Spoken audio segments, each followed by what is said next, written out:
Good afternoon, everyone. I'd like to introduce you to Benjamin Tissoires for our next talk. Questions at the end of the session, and if you just raise your hand, I'll bring you the microphone, okay? So over to you, Benjamin. Well, thank you very much. Thank you, everyone, for coming. So I'm Benjamin. I work for Red Hat, and we're going to talk about how do we test input devices. So one can make one statement regarding input devices is that everybody expects input device to be working. And we can rephrase that, no one cares about input until it breaks. Problem is, when it breaks, people tend to get angry, and I don't really like that. So yes, this talk is about input devices, but it's really about tests and CI in the input stack. So why me? First and foremost, I'm a kernel developer. I work on the input and the heat stacks. I'll go to that later. And basically, you can say that I'm that guy who breaks your keyboard, mouse, or touchscreen. So that's the input part. But recently, I've been appointed the kernel heat system co-maintainer. So I'm still that same guy, but I'm also the one who delays your heat patches upstream. So that's on me. Does it work? Yeah. So it's about input, and so we're going to have a look at a little bit at what is an input device and what can we do about them. So first and foremost, the kernel components. I'm going to focus on the heat part, not the input subsystem, because the heat part is the one that we can actually test. So HID is a hardware protocol communication. It stands for Human Interface Devices.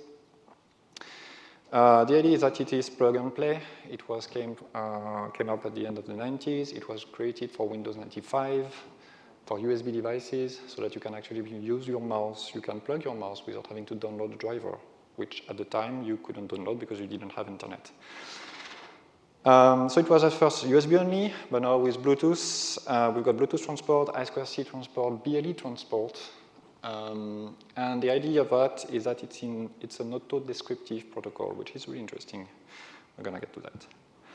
So how does it behave? So if we take a mouse, you will get a USB descriptor, which is called the heat report descriptor, that you can fetch through some USB API. And in this descriptor, you would actually understand what is a report. So first, the descriptor would say, you've got a relative X of 8-bit longs, relative Y of 8-bit longs, button 1, 2, 3 are each 1 bit long. And then you've got 5 bits of constant to fill it up to 8 bits. So if you get the following events, you can actually translate them to the following. The first one is X is 0, Y 2, B2 getting pressed. Then you've got 0, 0, 2, so the button 2 is still kept while you do not have any relative events, and then we just release the button 2. So that's simple enough. Problem is, roughly 2011, if I'm not wrong, we've got Windows 7 coming in and multi-touch screens. Microsoft created a new protocol specification for multi-touch screens, where basically he broke everything. We got tracking IDs, absolute X, absolute Y, and tip switch in this report descriptor. So tip switch is when you're actually touching the finger. But the thing that is weird is that you can have several fingers in one report, just to save time and space. So what happens is that if you have the following events, this is completely correct regarding the Windows 7 multi-touch specification. And if you go through it a little bit, we see that the first one event, we will receive an event with a tracking ID of 1, position 5, 2, the button is pressed, the finger is pressed, and then we've got some 0 to pad up to the rest of the report the rest of the report, sorry. But then, if you look at the second one, the first ID disappeared. Well, but we've got a second one that is here. Got X2, Y5. And then in the next one, we can't barely say what happened exactly because we don't know if the finger has been lifted or if they are not there or not. So fortunately, Microsoft realized that this was not going to happen, to be correct, because to implement that in the kernel, we had to quirk every single device. So in Windows 8, they actually fixed that, and now we got something which is much more generic, which means that now you can actually have a reliable touchscreen as soon as you buy your laptop from the shelves. So basically, HEAD in the Linux kernel, it's a kernel job to make sense from HEAD events. The kernel outputs the event into the Linux input protocol, which we call evdev. And the kernel has a rule, which is the kernel should not break user space, and for me it translates to the kernel should not break existing devices. So that was for the kernel part. Now if you look at the user space component, which is libinput, if you just entered Peter's talk in the other room. So libinput is the user space part of the whole stack of the kernel. Basically, if you look at the README, it's the full input stack that displays server and those applications that needs to handle input devices provided by the kernel. Basically, what it does is everything. The kernel just do the translation from the hardware protocol into some kernel protocol, and then input actually does the work behind it.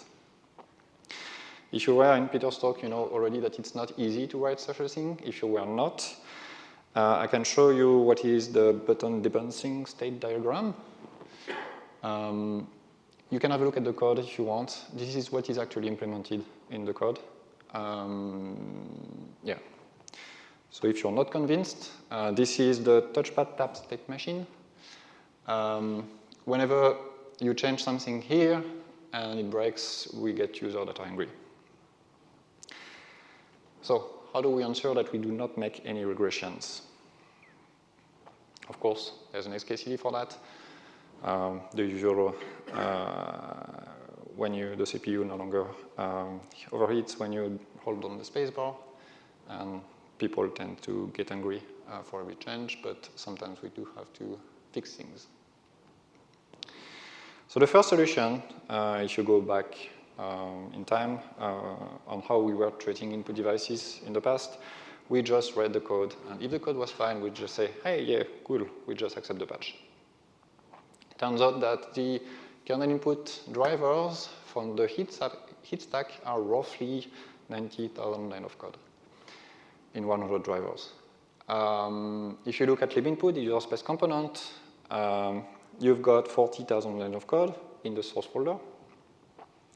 And we can't really realistically ensure that all of these lines are sane and written by sane people. So the better solution that we came in was do manual testing. Every time we do a change, we need to introduce a change in the kernel because somebody wants to change something in HEAD multitouch, then I just run tests on various multitouch screens that I have. So do I have an army of multitouch panel? Yes.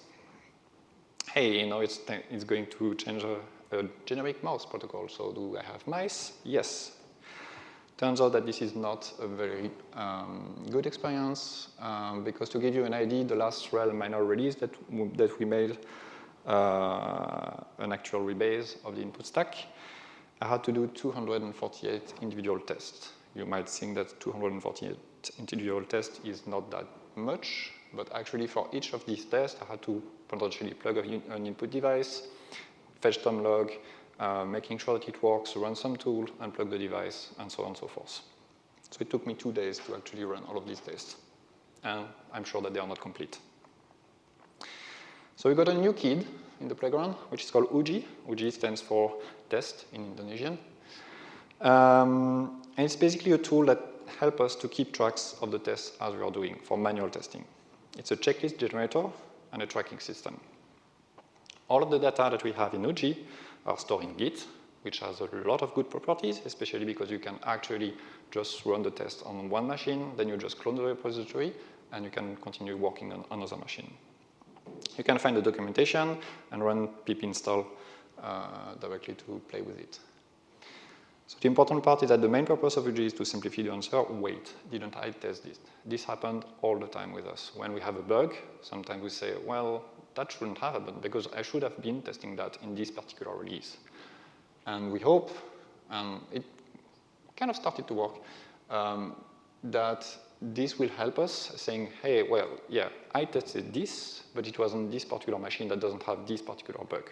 So we'll now be able to have a growing database of tests that needs to be run so that we ensure that there is no regression. Couple of points. UG is not a to-do list. You can't use it as a to-do list for a day-to-day basis. It's not a test suite, and you cannot integrate into an automated continuous integration system. So this is the output that UG would generate. It's a simple markdown file. It is aimed at developers, written by developer, and the idea is that to quickly write the test and to quickly have the full test output. So what you have here is that you want to test the Logitech K800 keyboard, and you want to run a bunch of tests, check ELS USB, ensure that the keys are working and the LEDs are working too. So what do we have? So this is the actual input of UG. You create a YAML file, and this YAML file you would describe two types of entities. One is the actor, the other one is the test. And it's almost free-form. We'll get to this. So basically, you declare an actor, you give it a name, give it a description, and then you give a bunch of tags.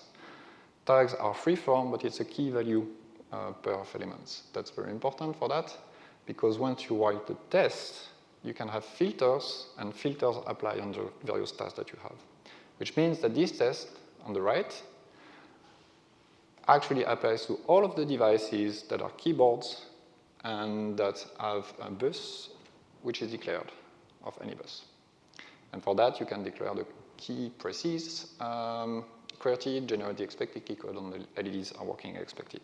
You can do the same for the LS USB. So if you say this is a USB device, then I want to run LS USB, I'm sure that plugging and unplugging work. Then when you run UG new, what do you run? Well, have a look at the README, the documentation, but this is part of the whole tool. You would get a creation of a new repository.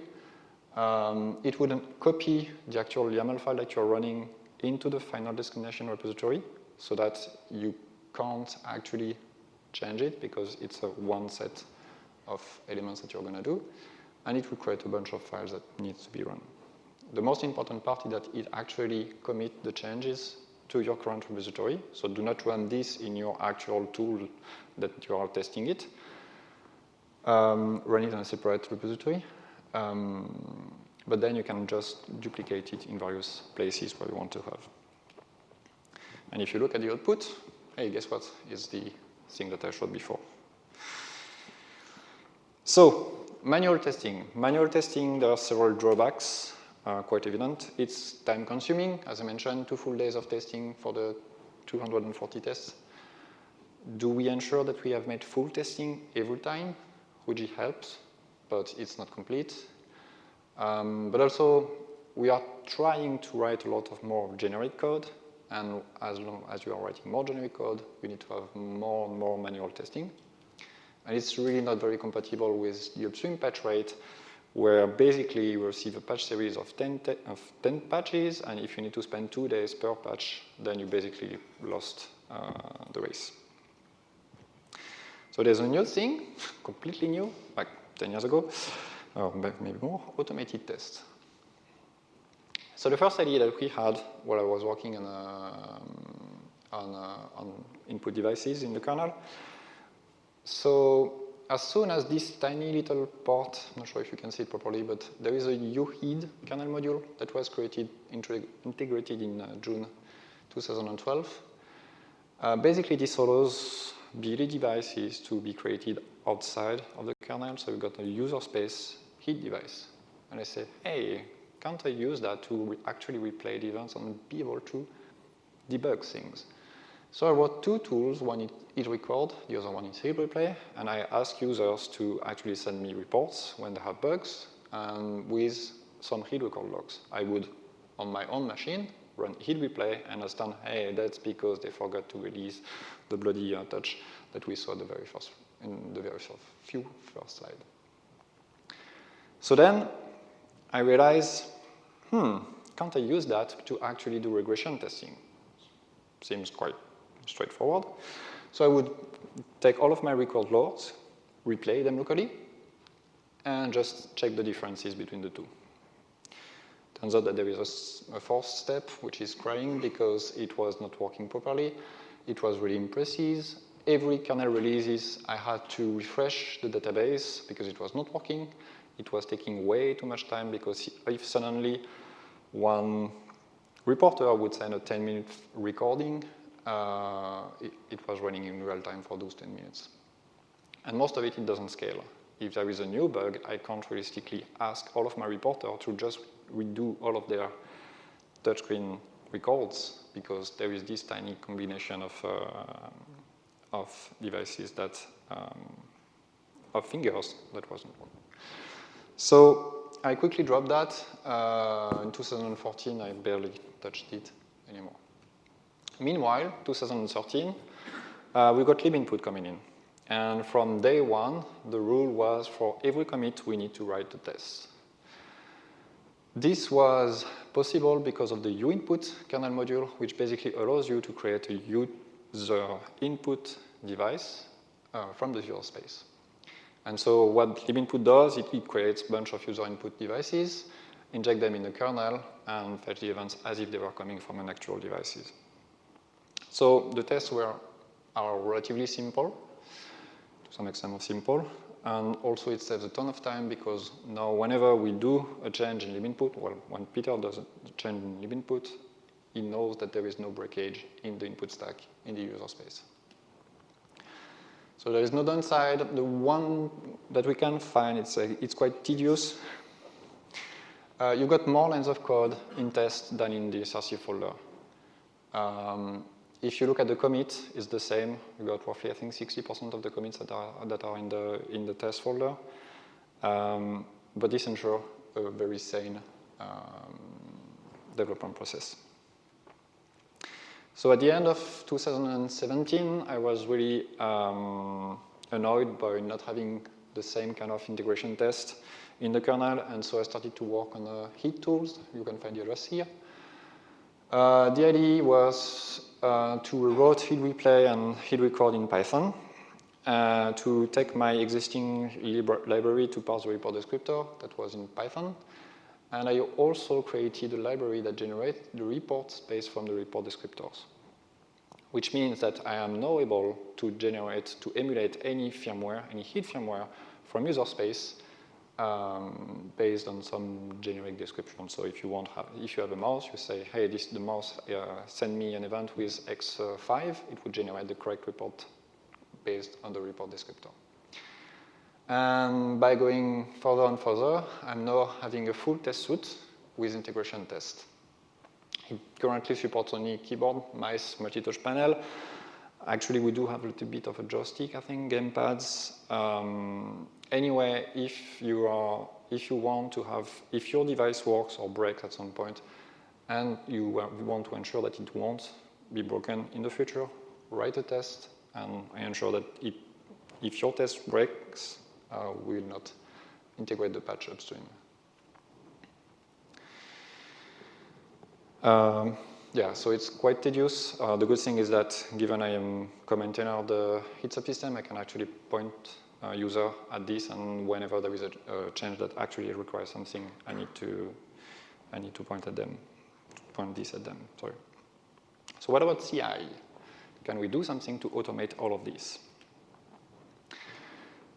I've been working in the free desktop community for quite a long time, and they do have a tool which is called GitLab. And basically, so this is just some generic information, just in case you don't know. But, so for every commit or merge request, you run a test. It actually saves a lot of time. And the good thing about the free desktop runners is that they are actually owned by free desktop. We can do whatever you want with them, and you can also add your own private one. So for instance, if you want to run a tool, run a test suite on your private board, you can just register the board with the GitLab instance, and you can actually say, I want this test to be run on my actual board. Problem is, as in most CI systems, there is a lot of duplicated pipelines across all of the projects in the free desktop world. And so I had to do something. So what are these duplicated pipelines? The very level 0 of CI is you take one random upstream container image, you update it, you install the dependencies, and you run the test. This works well-ish, as long as you have only one test to run. If you have several of them, then you're basically losing a lot of power by just updating all the time all of the images. So then there is a new way of doing that, which is basically you do the install and update stage only once. You install all of the dependencies, you publish the image on the FreeDesktop GitLab's registry, and then in separate job, whenever you need this image, you just take the image and you run the test. This saves a lot of time. And there are a bunch of things that can be done, like for instance, making sure that this is done properly. But the thing is, a lot of projects are doing that in tiny different ways. Yeah, we kind of like federated everything with a project that we call CI templates. So it's on FreeDesktop, it's MIT, feel free to grab it if you want and install it in your local GitLab instance. And we had 3 objectives. We wanted to save time for everybody because we don't like people to actually have to tinker with Fedora, Ubuntu, or Arch package management. We wanted to have a reproducible environment. If you have a bug in the CI, you want to be able to grab the exact same image, run it as if you were running in the upstream runner. But one of the other problems that we had is that we wanted the project to run on various several distributions so that we can catch the bug before they happen to the end user. So there are a bunch of projects that uses that, libinput, Mesa, Xorg, Weston, and we are actually spreading the word across the FreeDesktop community to use it. This is how it looks like. So first you have to include, so this is a YAML statement that has been added specifically by GitLab. You just say that you want to include from Wayland GitLab CI templates, and you put the ref, you put a SHA, or you could put master, but I would strongly encourage to put the ref, and then you just say, okay, this is the templates arch that I want. Then you've got a new step in your process. You say, this is the container built, just extends this particular CI template. So here .arch at container if not exists. And you put some variables, like which package you want to install. You put a tag. Whenever you will changing this tag, it will actually rebuild the image. If the tag has not been updated, you will keep using the same image all over, or every time there is a new merge request or commit on master. And then what you do is, so this is a simplified version, you just use the tag image that you said, that you previously created, and you run whatever test you want. So basically, we just, as a user, you just need to add this small container build step, and you can actually have good images for various distribution. So we managed to get some good feedback from that. You basically have to just include the template, and you get all of the benefits from it. There is a strong rule, is that we do not want to base our images on something which is not upstream and controlled by the upstream community attached to that.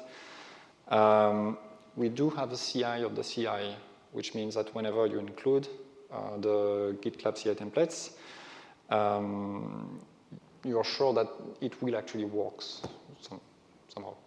We have support for creating Ubuntu, Fedora, Arch, Debian, CentOS, and Alpine Image. And we have support for ARM64 images, of course, on top of x86 64. And we also have support for running VMs in the container. And now that we have support for running VMs in the container, can't we run the test suite in a runner? It's actually possible. So what we do is, if you have GitLab 12.6, which is quite recent, you can actually run a GitLab test suite for any project, even if you do not put the gitlab.ci.yaml in the tested tree. What you do is you just use CI templates. You take the image with QEMU, and you have when you declare the GitLab-CI in the configuration of your project, you can just refer to another project. And this also applies to libinput. So what I have now, and this is a screenshot from quite a while now, is actually can actually run tests as the patches are coming in on the Linux input mailing list. So if we do have a little bit of time regarding the, so this is the actually the pipeline that I'm running. It's not perfect. I'm pretty sure that we can put a lot more of tests. But yeah, I'm going through that. So first, I've got the container prep stage where I built my image. This is a one-time operation, so it's manual. I built one container image for building or doing some local test, and I create one VM image that I will reuse later. Given that I'm going to test the kernel. I don't care whether or not the image is updated. It's all local. It works. I got a step that runs checkpatch on the commit. Checkpatch is a tool that should be run in theory by all of the submitters of the kernel patches. Often enough, they do not, for various reasons. Most of the time, we got some failure because there are also like there is a strict enforcement of the 80 characters, 80 cars in the file, and sometimes we are a little bit more relaxed. So it can fail. I just have to have a look at the results. It doesn't matter that much. I also do a quick build because it turns out that sometimes submitters of patch do not actually compile their test, their patch. It might be for various reasons. If you were in Russell talk, he explained that much better than me. But the thing that I realized most of the time is that for me, for my subsystem, patch do not compile when the submitter is actually running Android or fixing a bug on the Android platform. So it's using a very old kernel, and they just try to fast forward the patch to the current master and send it without actually running compilation. I've got also Spars. Spars is a kernel static analyzer, just because it's good and it's easy to run. And I also have one hack to actually be able to test all of the commits. So by default, GitLab would just test the tip of the branch, and I have a hack that actually tests all of the individual commits within a series, so that I can actually know which patch has checkpad broken or where the compilation failed. Then if everything goes well, I create a kernel for my VM, and then I run the test suite in the extra step. If the test suite goes well, then that means that the patch is good.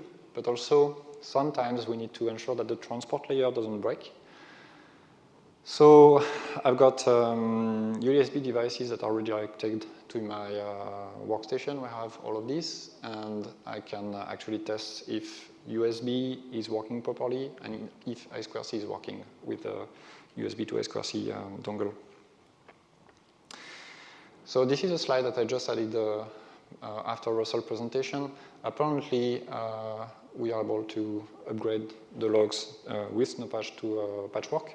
So this is something that I will really have to add. So next time you submit a patch to the input subsystem, it will actually, you will be able to browse the results without having access to my server. So there are a few takeaways that I'd like you to share. With a little bit of imagination and a little bit of tinkering, you can have an actual CA of basically everything. Emulating the hardware is possible, so this is something that needs to be done in all the subsystems. This is tremendously useful. I'm not sure how many times it helped me, but most of the time, like, you got this tiny little change that's, hey, we should not do that because it breaks this. And then suddenly you realize that the whole test suite is broken because there was a go-to that was actually used in some specific case. So that means that now, whenever I push a patch upstream on kernel.org, the confidence that I do not break anything has increased a lot. However, we still have cases where manual testing is required, especially when you are working on backporting things and ensuring that they actually work. So thank you. I've been here for a week. So if you have any questions, I'd be happy to answer. Do any of you have any questions? Wow, you're sitting there like stunned mullet. Well, Benjamin, we've got a small gift for you from LCA Gold Coast. Thank you very much for your speech. Gentlemen and ladies, yeah? No ladies, just gentlemen.